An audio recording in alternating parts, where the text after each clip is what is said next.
आप देख रहे हैं जी जम्मू कश्मीर लद्दाख। खबरों की शुरुआत करें, आपको बताएं कि सांबा जिले के सिडको चौक के पास में एक बार फिर से सड़क हादसा सामने आया है। हिमाचल से जम्मू की तरफ जा रही कार का सांबा पहुंचते ही तवाजुन बिगड़ गया, जिससे गाड़ी पलट गई। हादसे में कार में सवार 5 लोगों में से 4 लोग घायल हो गए। मकामी लोगों ने फौरन मौके पर पहुंचकर जख्मियों को गाड़ी से बाहर निकाला और जिला अस्पताल सांबा में इलाज के लिए दाखिल कराया गया। वाक़े की इत्तला मिलते ही पुलिस मौके पर पहुंची और मामला दर्ज कर लिया गया है। पुलिस हादसे की वजह की जांच कर रही है। गौरतलब है कि सिडको चौक के पास आए दिन सड़क हादसे हो रहे हैं, जो एक गंभीर फिक्र का मौजू बना हुआ है।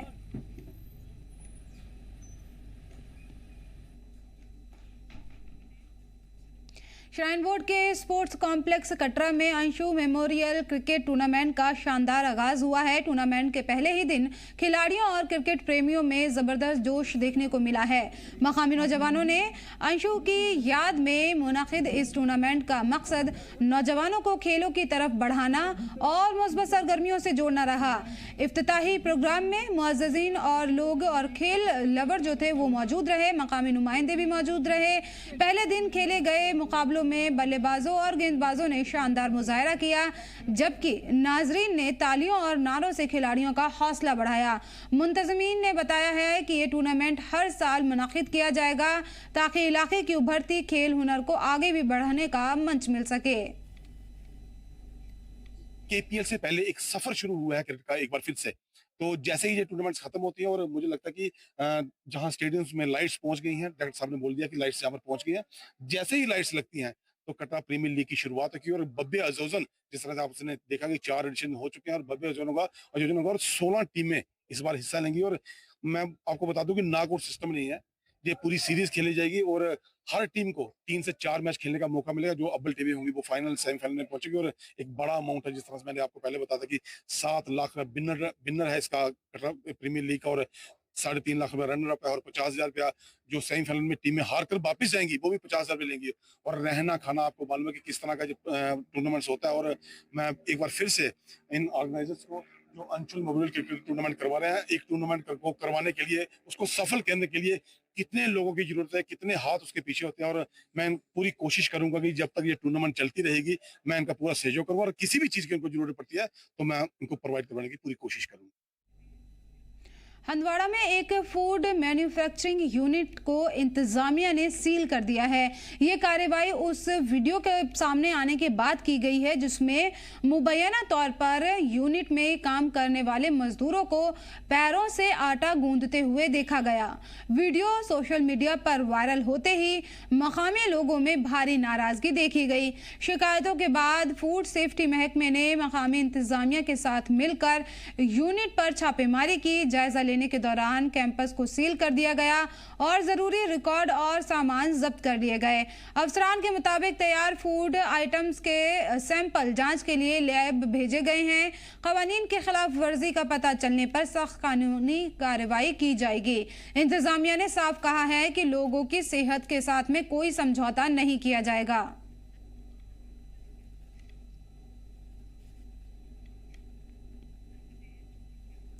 श्रीनगर इंटरनेशनल एयरपोर्ट के एक्सटेंशन को मरकजी हुकूमत की इक़्तिसादी उमूर की कमेटी की मीटिंग में मंजूरी दे दी गई है। ये मीटिंग वज़ीर आज़म नरेंद्र मोदी की सदारत में हुई है। तोसी की मजबूती के तहत मुसाफिरों के लिए modern car parking service develop की जाएगी, जहां एक साथ तकरीबन 1000 गाड़ियों को पार्क किया जाएगा। इसके अलावा एयरपोर्ट पर 15 प्लेन के लिए नए पार्किंग भी बनाई जाएंगी, जिसमें प्लेन ऑपरेशन में और सर्विस मिलेगी। एयरपोर्ट के इस तौसी प्रोजेक्ट पर अंदाजन 1677 करोड़ रुपए की लागत आएगी। अफसरान के मुताबिक इस प्रोजेक्ट से न सिर्फ मुसाफिरों की सर्विस में इजाफा होगा बल्कि जम्मू कश्मीर में हवाई राब्ता और सयाहत को भी बढ़ावा मिलेगा। श्रीनगर इंटरनेशनल एयरपोर्ट में अब वसअत की जाएगी, यानी कि श्रीनगर इंटरनेशनल एयरपोर्ट में स्पेस की प्रॉब्लम थी उसको अब खत्म किया जाएगा और यहाँ पर एयरपोर्ट को वुसअत दी जाएगी। सेंट्रल इकोनॉमिक अफेयर्स कमेटी की मीटिंग जिसकी क़यादत प्राइम मिनिस्टर नरेंद्र मोदी कर रहे थे, तो उसमें यह खुलासा किया गया है कि जो श्रीनगर इंटरनेशनल एयरपोर्ट है इसमें वुसअत की जाएगी, जहां पर 1000 कार्स के लिए पार्किंग रखी जाएगी और साथ साथ में जो है 15 एयरक्राफ्ट्स के लिए पार्किंग बे बनाया जाएगा। आपको याद दिला दें कि श्रीनगर इंटरनेशनल एयरपोर्ट पे चाहे हम कार पार्किंग की बात करेंगे या एयरक्राफ्ट्स की पार्किंग बे की बात करेंगे, तो कहीं ना कहीं यहाँ पर किल्लत थी या स्पेस जो है वो श्रिंक मैनर में थी। तो उसी चीज को मद्देनजर रखते हुए जो है ये फैसला लिया गया है कि जो श्रीनगर इंटरनेशनल एयरपोर्ट है इसको वसी किया जाएगा, यानी कि इसको बढ़ा दिया जाएगा ताकि जो भी पैसेंजर्स है उनको मुश्किलात का सामना ना करना पड़े। तो अभी तक अगर बात की जाएगी तो कहीं ना कहीं श्रीनगर इंटरनेशनल एयरपोर्ट पे इस जगह की कमी थी, लेकिन अब आने वाले वक्त में जो है इस जगह को बढ़ा दिया जाएगा और श्रीनगर इंटरनेशनल एयरपोर्ट को वसी किया जाएगा। और सबसे बड़ी बात यह है कि मल्टी लेवल कार पार्किंग जो है पैसेंजर्स के लिए रखी जाएगी, जिसमें तकरीबन 1000 के आसपास जो है गाड़ियां रख सकते हैं और साथ साथ में जो 15 एयरक्राफ्ट है उनके लिए पार्किंग बे बनाया जाएगा। तो इससे कहीं ना कहीं यहाँ पर श्रीनगर इंटरनेशनल एयरपोर्ट में जो है स्पेस की जो कमी थी वो कम हो जाएगी और जो पैसेंजर्स है उनको अब इस चीज से फायदा हासिल होगा। श्रीनगर इंटरनेशनल एयरपोर्ट से मैं जम्मू कश्मीर लद्दाख के लिए नूरुल अमीन। विमेन एम्पावरमेंट और रोजगार फराहमी की सिमत में एक अहम कदम उठाते हुए सांबा जिले में बेटी बचाओ बेटी पढ़ाओ स्कीम के तहत महिला स्वयं सहायता समूहों के लिए एक कियोस्क का इफ्तिताह किया गया है। ये कियोस्क चिची माता मंदिर कैंपस में कायम किया गया है और इसका रस्मी इफ्तिताह डिप्टी कमिश्नर आयुषी सुदान ने आला जिला अफसरान की मौजूदगी में अंजाम दिया। इस पहल का मकसद SHG से जुड़े खवातीन को आमदनी के बेहतर मौके फराहम कराना और उन्हें माली तौर पर खुद मुख्तार बनाना है। डिप्टी कमिश्नर ने कहा है कि ये स्कीम सिर्फ लड़कियों की तालीम और जेंडर रेशियो की इस्लाह तक महदूद नहीं है, बल्कि खवातीन के मुसलसल एम्पावर और माली इस्तेहकाम को यकीनी बनाना भी इसका अहम हिस्सा है। प्रोग्राम में ज़िला के मुख्तलिफ आला अफसरान भी मौजूद रहे और SHG खवातीन की कोशिशों की तारीफ की। जो पैरामीटर्स हैं डेफिनेटली काफ़ी इम्प्रूवमेंट है और अवेयरनेस भी काफ़ी है। नीचे गांव के स्तर पे भी अब अवेयरनेस है, इस पर बात की जा रही है। तो डेफिनेटली जो बेटी पढ़ाओ बेटी बचाओ बेटी पढ़ाओ का जो स्लोगन है कहीं ना कहीं हर घर तक पहुंचा है। पर इसके साथ मैं ये भी कहना चाहूँगी कि अभी भी जो काम है वो बाकी है और हमारी कोशिश एज एडमिनिस्ट्रेशन या even as a member of society यही रहनी चाहिए कि हम जितना हो सके हमारी जो महिलाएं हैं बच्चियां हैं उनको सपोर्ट करें, उनको ड्रीम्स को हासिल करने में उनको सपोर्ट करें। रमज़ान के पाक महीने में इफ्तार रोज़े के इख्तिताम का सबसे अहम और रूहानी पल माना जाता है। गुरूब आफ्ताब के वक्त मगरिब की अजान के साथ रोज़ा खोला जाता है, जो सब्र, इताअत और अल्लाह के हुक्म पर अमल की निशानी है। रिवायत के मुताबिक रोज़ा खजूर और पानी से खोला जाता है, इसके बाद नमाज अदा की जाती है और फिर खाना खाया जाता है। इफ्तार सिर्फ भूख मिटाने का जरिया नहीं बल्कि ये रहम, भाईचारे और इंसानियत का पैगाम देता है। इस दौरान लोग अपने परिवार, पड़ोसियों, ज़रूरतमंदों और मुसाफिरों के साथ खाना शेयर करते हैं। इफ्तार का वक्त दुआओं के लिए भी बेहद ख़ास माना जाता है, जब लोग मग़फ़िरत, रहनुमाई और अमन की दुआ करते हैं। कश्मीर में इफ्तार के वक्त मस्जिदों और घरों में इज्तिमाई दुआओं और दस्तरख्वानी का माहौल देखने को मिलता है, जो ईमान, भाईचारे और समाजी हम आहंगी को और मजबूती देता है।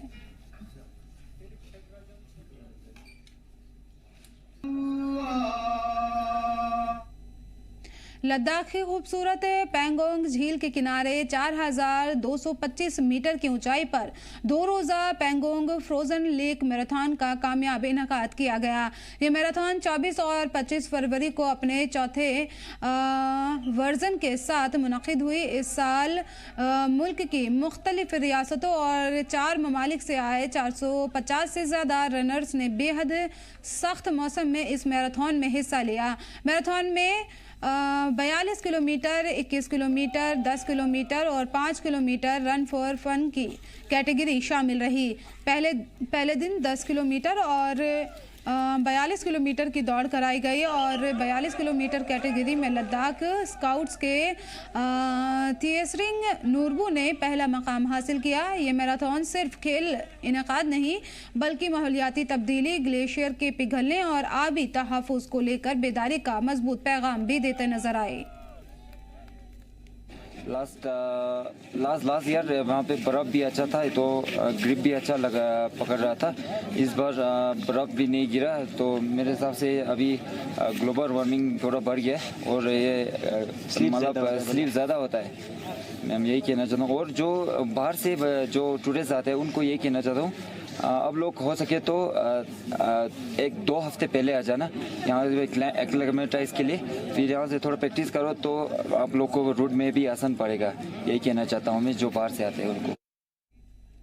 BJP general secretary Anwar Khan ने शोपियां में पार्टी प्रोग्राम के दौरान कहा है कि जम्मू कश्मीर को स्टेटहुड की बहाली तभी मुमकिन है जब प्रो कश्मीर पार्टी इक़्तिदार में आए। उन्होंने अमित शाह के उस बयान का हवाला दिया जिसमें मुनासिब वक्त पर स्टेटहुड बहाल करने का यकीन दिलाया गया है। उन्होंने कहा है कि मौजूदा सरकार स्टेटहुड के मसले को आवाम की भलाई के बजाय सियासी मकासद के लिए इस्तेमाल कर सकती है। अनवर खान ने जम्मू कश्मीर नेशनल कॉन्फ्रेंस पर इंतखाबी मैनिफेस्टो में किए गए वादों से मुकरने और आवाम से धोखा करने का इल्ज़ाम लगाया है।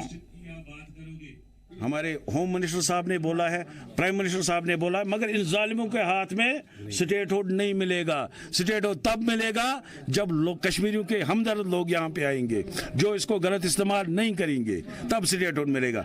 मुझे नहीं लगता है कि अगर इनकी नीयत अगर सही होती तो हमने दिया भी होता, मगर जो इनकी नीयत है कश्मीरी को डराने के लिए, कश्मीरी को मारने के लिए, इनके हाथों में स्टेटहुड कभी नहीं मिलेगा।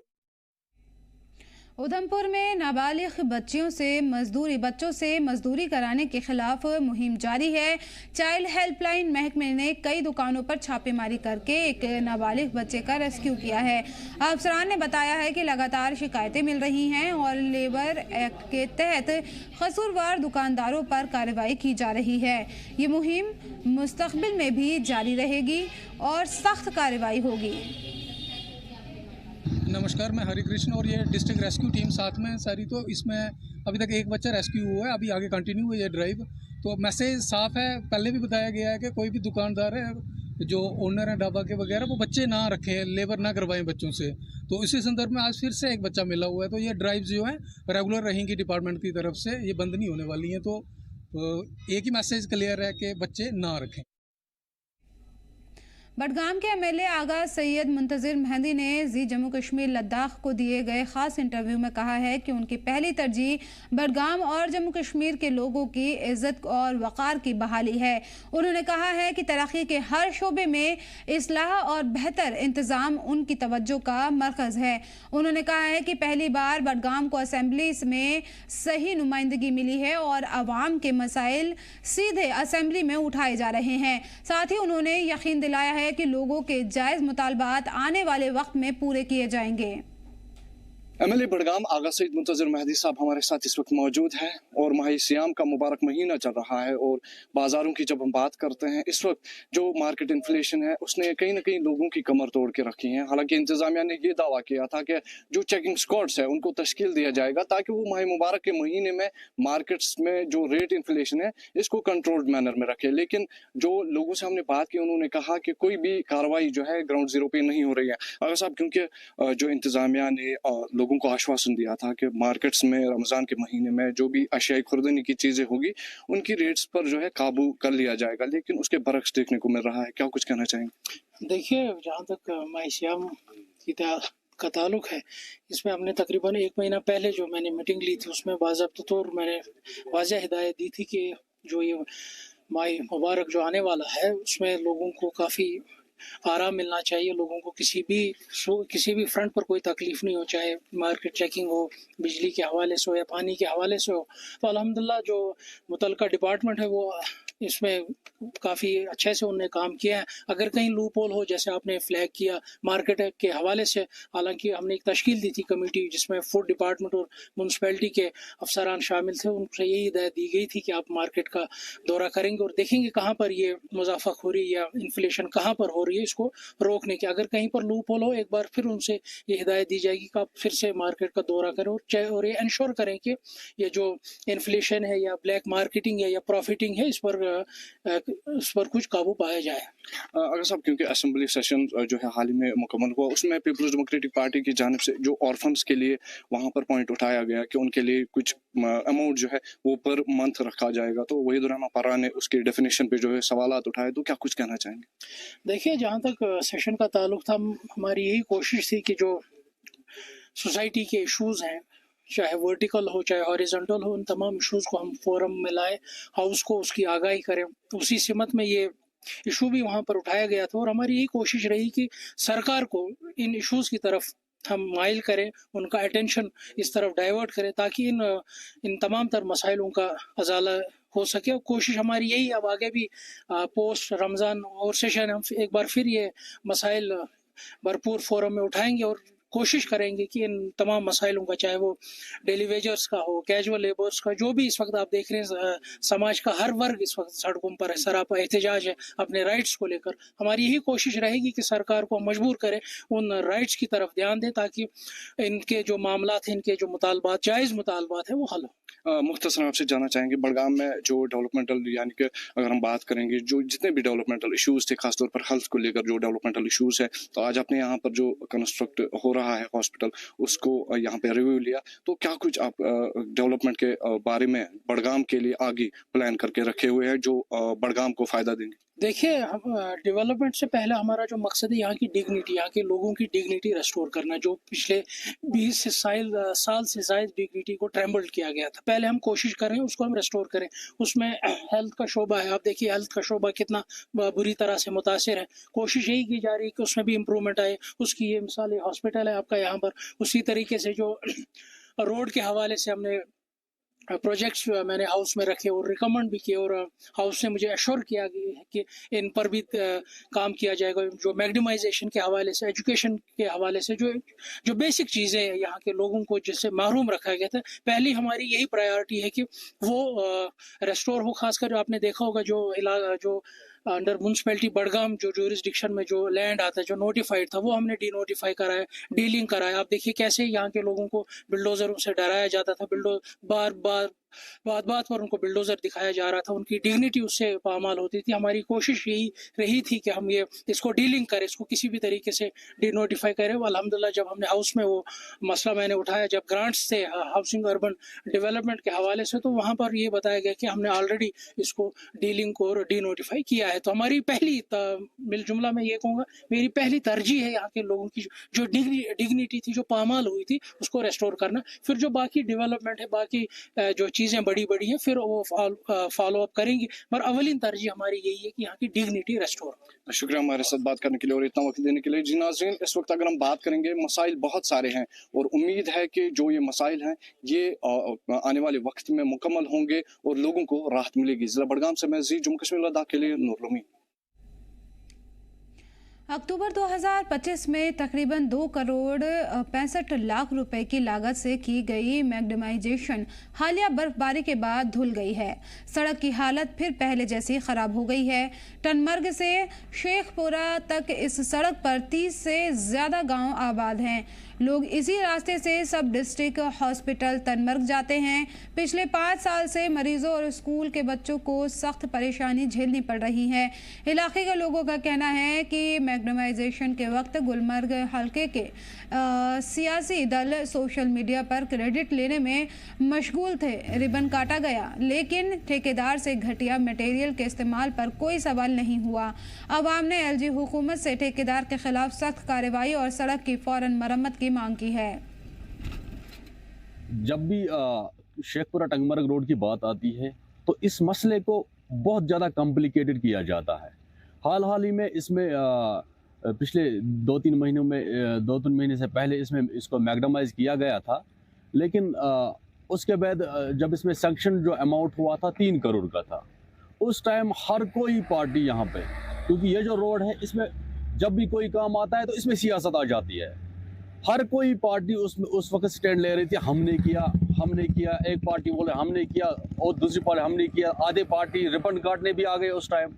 लेकिन उन पार्टियों ने देखा नहीं उस टाइम। अगर चलो ठीक है, अब काम किसने किया, कहाँ से हुआ, हो गया था, ठीक बात थी, 3 करोड़ का प्रोजेक्ट था, लेकिन किसी पार्टी ने उस टाइम ये चेक नहीं किया अगर मैग्डम डाला जा रहा है तो किस किस्म का मैग्डम डाला जा रहा है। आप देख रहे हैं कि मौजूदा सूरत हाल जो रोड की है, इससे पहले जो रोड की जब मैग्डमाइजेशन से पहले जो सूरत हाल थी उससे बदतर हो चुकी है आज।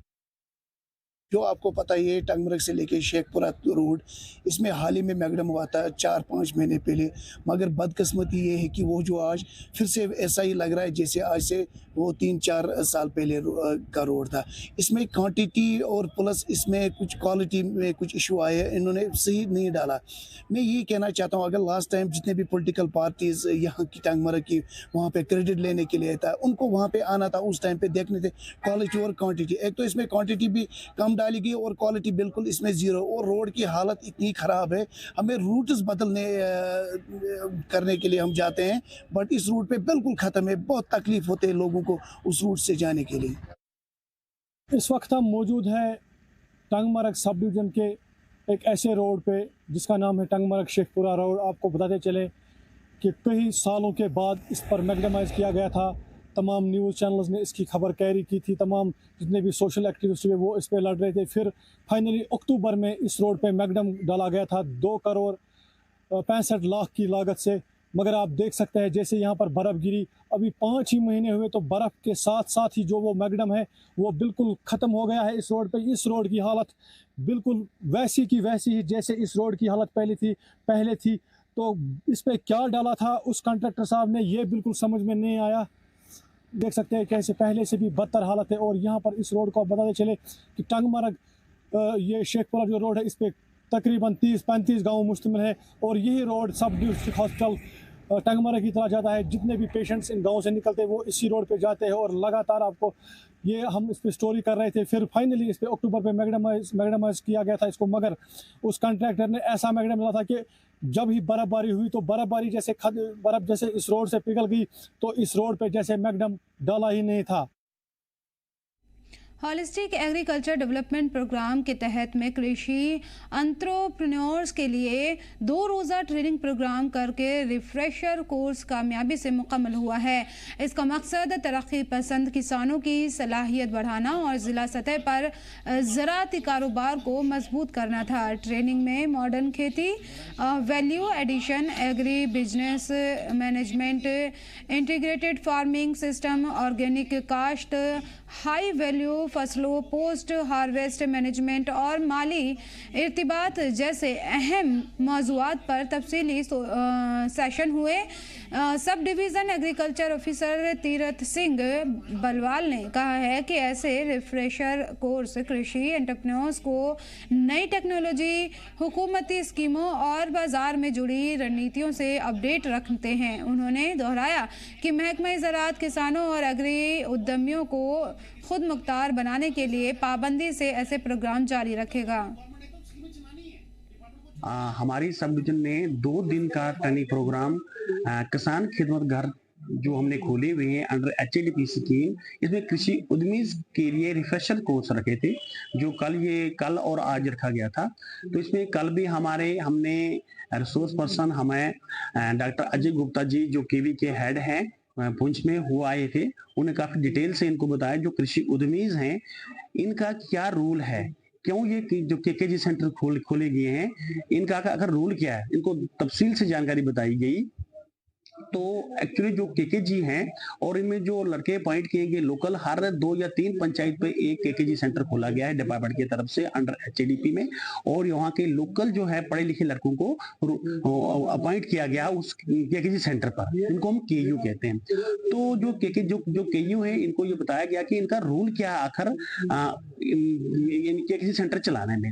तो KKG में क्या करना है कि इन्होंने जितने भी हमारी डिपार्टमेंट की स्कीम्स होती हैं वो डिपार्टमेंट की स्कीम जाकर इन्होंने अपनी पंचायत लेवल पर जो उनको पंचायतें मिली है वहां फार्मर तक पहुंचानी है, और उसके साथ साथ जो हमने इनको इनपुट के लाइसेंस, इनपुट जैसे सीड है, फर्टिलाइजर है, पेस्टिसाइड है, वो लाइसेंस भी इनको फराहम किए हैं। फिलहाल इस बुलेटिन में इतना ही, मुझे दीजिए इजाजत और आप देखते रहिए जम्मू कश्मीर लद्दाख।